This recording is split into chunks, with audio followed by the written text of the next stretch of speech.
Assalamualaikum warahmatullahi wabarakatuh. Hai semua, perkenalkan nama saya Vera Diana Asela Putri dengan NPM 212205105 dari kelas Farmasi B Universitas Jenderal Ahmad Yani Yogyakarta. Di sini saya akan membahas tentang organela sel. Organela sel terdiri dari apa saja sih? Mari kita bahas bersama-sama ya.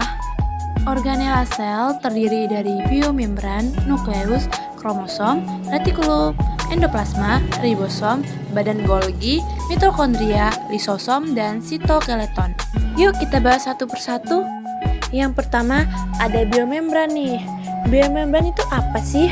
Biomembran adalah suatu struktur yang sangat tipis yang biasanya dapat difisialisasikan hanya dengan mikroskop. Fungsinya sebagai tempat berlangsungnya reaksi metabolisme karena pada membran terdapat sejumlah enzim dan berfungsi sebagai alis dalam beberapa metabolisme. Struktur biomembran terdiri dari protein intrinsik, glikoprotein, glikolipid, protein intrinsik, kemudian protein hidrofilik, ekor asam lemak, fosfolipid hidrofilik. Selanjutnya nukleus. Apa sih nukleus? Ada yang tahu tidak? Nukleus merupakan tempat pembentukan dan pematangan RNA ribosomal, salah satu pembentuk bahan ribosom. Fungsinya mengendalikan proses berlangsungnya metabolisme di dalam sel, menyimpan informasi genetik dalam bentuk DNA, mengatur kapan dan di mana ekspresi gen-gen harus dimulai, dijalankan dan diakhiri. Struktur nukleus antara lain yaitu membran inti, kromatin, nukleolus, dan pori-pori nukleus. Selanjutnya adalah kromosom.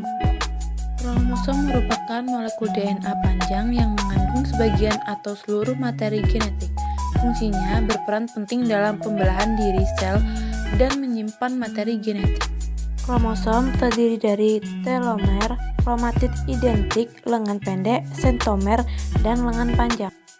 Selanjutnya retikulum endoplasma adalah bagian dari sistem membran yang terbentuk kantung membran yang merupakan bagian dari sistem endomembran dengan jumlah banyak. Ada dua macam RE yaitu RE kasar dan RE halus.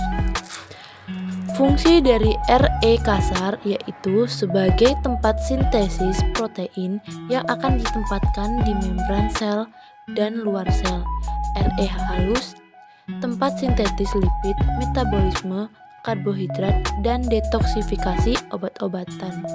Struktur retikulum endoplasma meliputi RE halus, RE kasar, membran nukleus, lumer RE, sisterna, ribosom, dan RE transisional. Selanjutnya ribosom. Ribosom adalah butiran kecil nukleoprotein yang terbesar di dalam sitoplasma dan bahan penyusunnya yaitu protein dan RNAR. Fungsinya melangsungkan sintesis protein yang hasilnya masuk ke lumen retikulum endoplasma.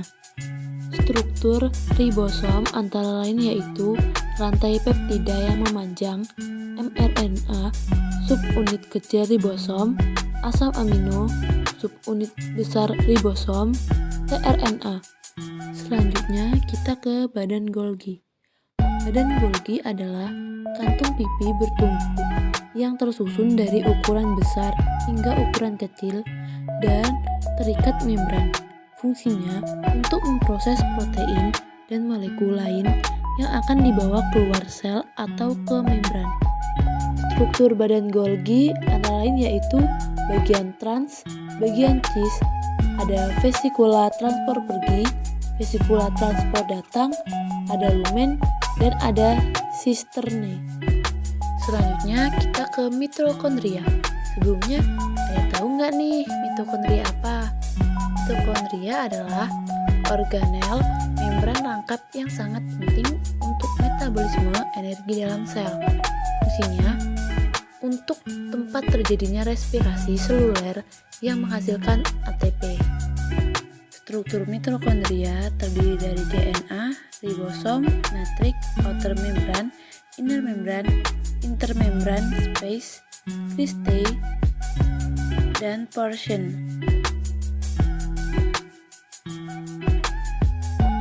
Selanjutnya kita ke lisosom.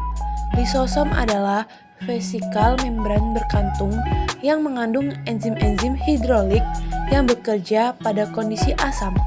Fungsinya untuk mencerna makromolekul secara intraseluler dengan sel-sel ASI. Struktur lisosom meliputi lapisan lipid, membran transport protein terglikosilasi, membran, dan enzim hidrolitik. Nah, yang sekarang yang paling terakhir nih, yaitu sitoskeleton. Apa sih sitoskeleton? Yuk simak sama-sama.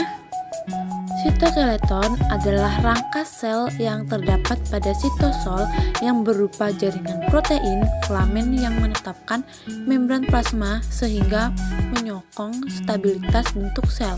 Fungsinya apa? Fungsinya adalah sebagai rangka sel dan sebagai pengatur gerakan kromosom. Oke, di sini adalah gambaran sitoskeleton. Ya, sudah berakhir saja ya. Mungkin itu saja yang dapat saya sampaikan. Kurang lebihnya saya mohon maaf karena saya juga lagi dalam proses pembelajaran. Saya akhiri, wassalamualaikum warahmatullahi wabarakatuh. Bye semua.